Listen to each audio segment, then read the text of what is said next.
Yeah, so this is still here. It is now just before 1 p.m. on Sunday, October 5th, 2025.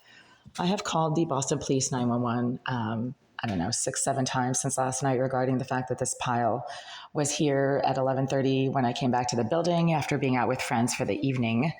And then it has grown or changed overnight. So there were a few items that were added, some beer bottles, cans, stuff that wasn't here last night. This bottle right here wasn't here. It seems to just have grown in expanse since the last 16 hours now. And the Boston police are refusing to respond. And they're gaslighting this incident, saying that it's random. It's not race-based, really. When you're the only white person living in a 3-building complex of really aggressive minority, nearly all male tenants who keep telling you that they're going to get you evicted, that you're living in their building, that they're BLM activists, and you're living in the building owned by BLM and all this stuff, and they're bragging that they're BLM, then yeah, I mean, this is race-based. Hello. There are no other Caucasian females living in this building. That's a fact.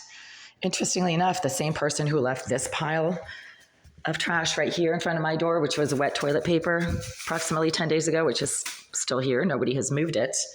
That was Fanny Matchett in Unit 86. I mean, she verifiably was the one who kept putting it in front of my door. And then when I would move it back, she would come down the hall and then move it in front of my door. And when I started filming it, she literally, and I have a video of this, came down the hall at me and was shouting at me that I was filming her. And then she came back to my door and moved the bag of wet toilet paper that's now dry back in front of my door. And throughout the morning today, she's been kind of agitated and repeatedly slamming her door each time I come out into the hallway to see what I can do about this pile of trash. I mean, this isn't my trash. So first of all, this is not my trash. I have a sneaking suspicion that this is a pile of trash that comes out of a bag that was sitting in the rear stairwell for 2 days. And I actually have that same bag of trash in 2 videos that I made when I was leaving the building over the last 3 days, starting on Wednesday.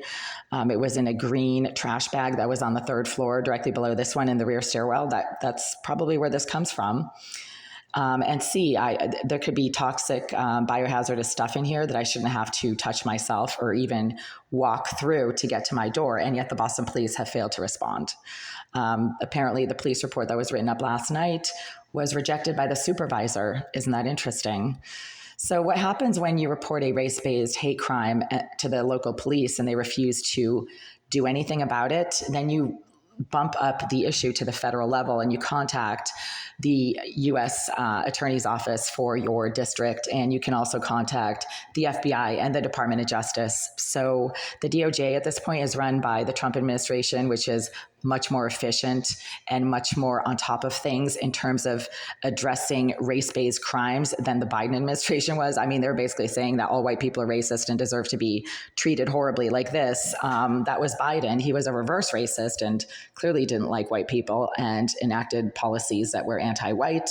I don't do this to anybody, right? So I keep to myself. I've lived in this building for 14 years. I don't talk to the residents. They all seem to be very aggressive and angry and mentally disturbed. The sex offender, Jason DaCosta, who lived in that unit right there, a white guy, kept coming to my door and violently slamming and banging things against my door, telling me he was going to murder me. And the police did nothing about that either until one night I got him on video screaming and shouting and pounding on my door. And then they had to do something because I had it on video. Up until that point, they were gaslighting my concerns about Mr. DaCosta, saying that, he had the right to loudly masturbate in the middle of the day and things like that. Now they're gaslighting this whole issue.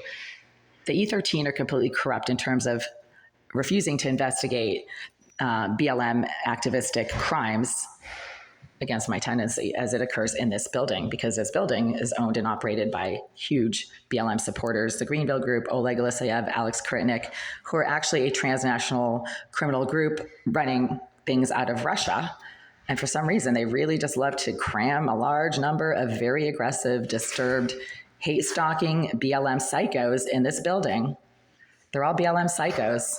I mean, really, they don't stop coming at me, even though I literally hide in the doorways and stairwells to not have to deal with them.